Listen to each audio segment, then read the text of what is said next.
Have you ever wondered why avoidant individuals come back and become obsessed with you after you stop contacting them? Hello, I'm Jim Rohn, and today I will reveal the psychological secret behind this shift, the way no contact suddenly makes them addicted to you, craving your presence like a real addiction. This is not just speculation, it's all backed by psychological science and human behavior. If you've ever been abandoned by an avoidant person, or felt like they didn't value you, this video will open up an entirely new perspective. Don't miss what's coming next, because by the end of this video, you will understand exactly how to make them chase you, instead of you chasing them. And if you enjoy content like this, hit subscribe so you don't miss any future psychological secrets. Are you ready? Let's dive in. In relationships, some individuals tend to avoid intimacy. They crave connection but also fear losing their independence. As a result, they often enter a relationship with enthusiasm, but when the level of closeness deepens, they feel overwhelmed and begin to withdraw. This can leave their partner confused and hurt, leading to a pursuit for reassurance. However, when the partner stops contacting them and creates distance, an interesting phenomenon occurs. The avoidant individual starts reminiscing about the relationship and feels drawn back. The reason behind this relates to how avoidant individuals process emotions. They often grow up in an environment where their emotional needs were not consistently met, leading them to learn to protect themselves by keeping others at a distance. For them, vulnerability is not a bridge to connection but a risk. Therefore, when in a relationship, they may feel pressured and fear that too much closeness will cause them to lose themselves. As a result, they unconsciously push their partner away. However, when their partner finally stops pursuing them and is no longer present in their life, the avoidant individual experiences a void. In this space, they no longer have to deal with the pressures of intimacy and can reflect on their emotions safely. They recall the beautiful moments of the relationship, but instead of seeing the actual complexities, they often idealize their partner. Memories of love and connection become sweeter in their minds, making them feel a longing and attraction once again. Mystery also plays a crucial role. When their partner is no longer easily accessible, the avoidant individual begins to wonder, what are they doing? Do they miss me? Have they truly moved on? These questions lead them to focus more on their partner, igniting a renewed desire to reconnect. The ambiguity and uncertainty spark their curiosity, especially when their partner focuses on their personal growth rather than chasing after them. It is important to understand that while distance may help the avoidant individual recognize the value of the relationship, it does not resolve the core issue.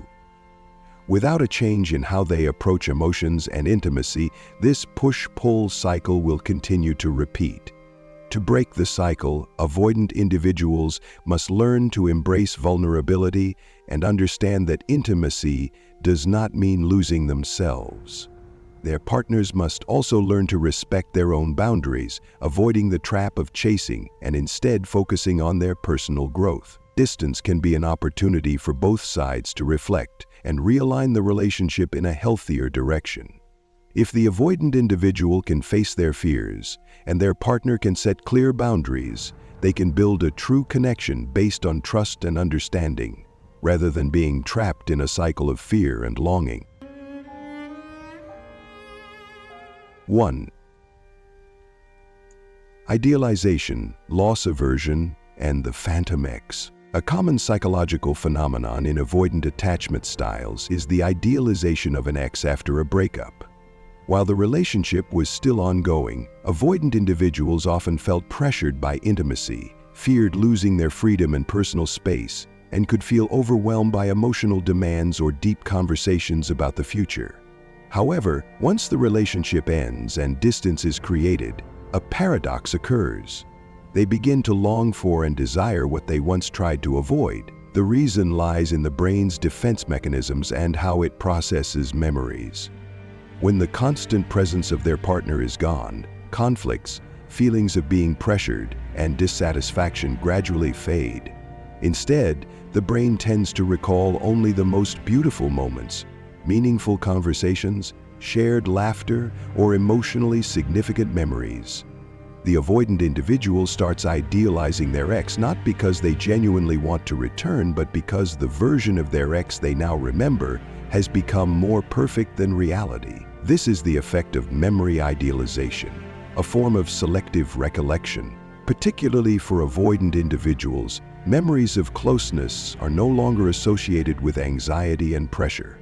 Now, when they look back, they only see a beautiful image of a past love, leading them to believe they may have made a mistake in leaving.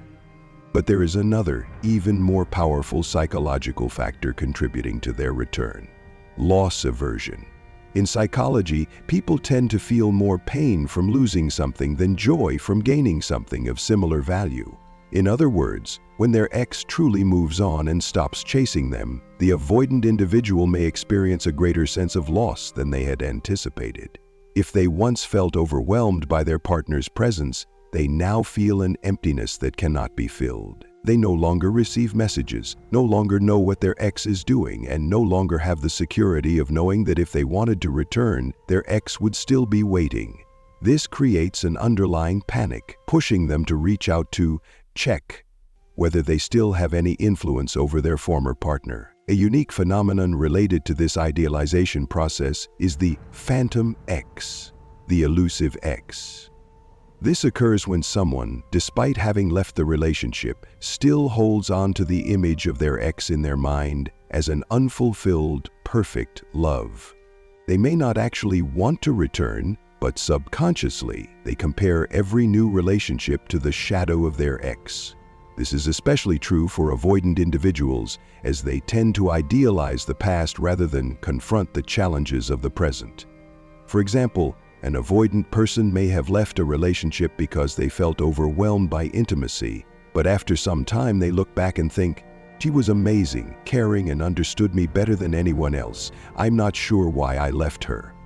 However, what they forget is that they once felt pressured and unable to handle the level of intimacy their partner desired. Now, when they recall their ex, they only see an idealized version of her, not the real person with her own needs and desires. This phenomenon can prevent them from fully investing in a new relationship, as no one else ever seems good enough compared to the phantom image of their ex in their mind. A crucial question to ask is, does the avoidant truly miss their ex, or do they just miss the feeling of being loved and desired?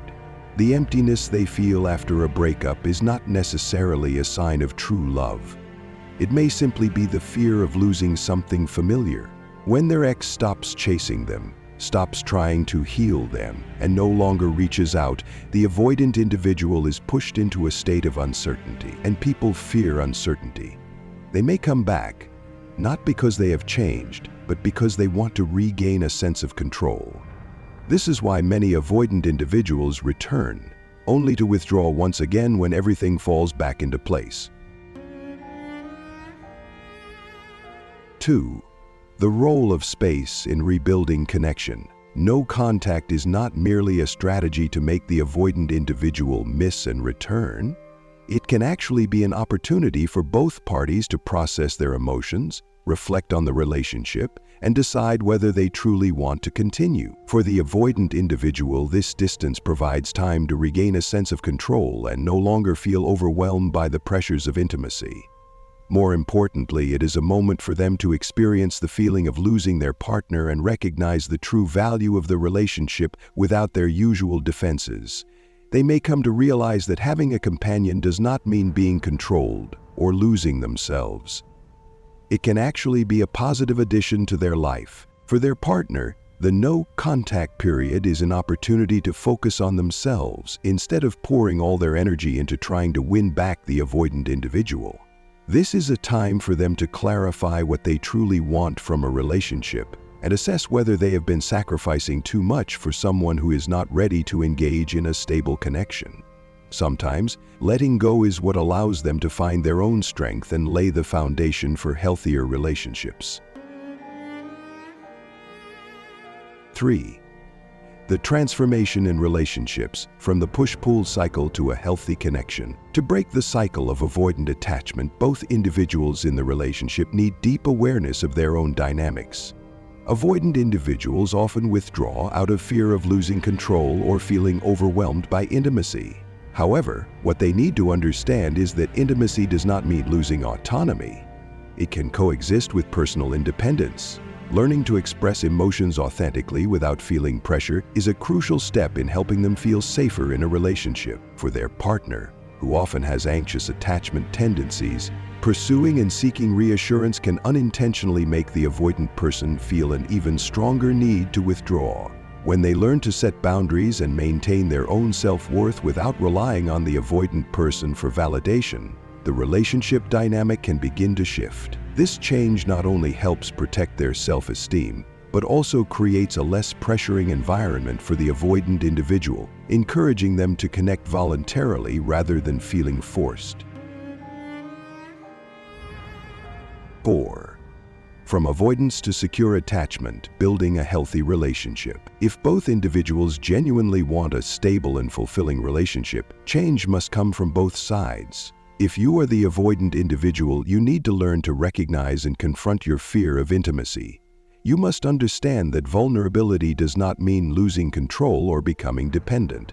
It can be an essential part of forming a deeper connection.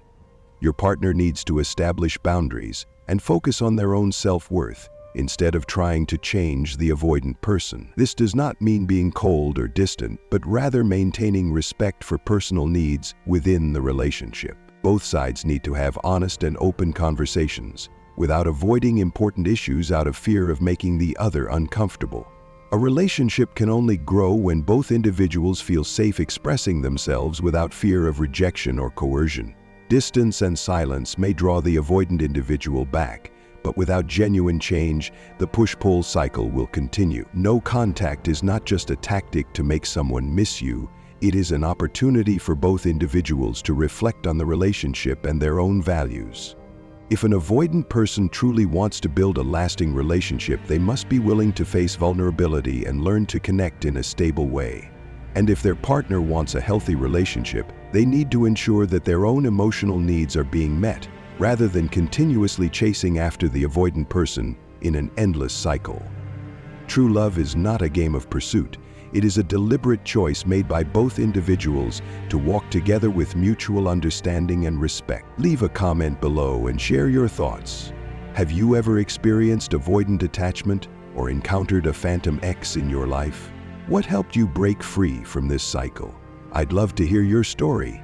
If you found this video helpful, don't forget to hit like and subscribe to the channel so you don't miss out on deep insights about psychology, love, and personal growth. Turn on the notification bell to stay updated with my latest videos. Thank you for taking the time to watch today's video. Keep exploring self-awareness and building healthier relationships. See you in the next video.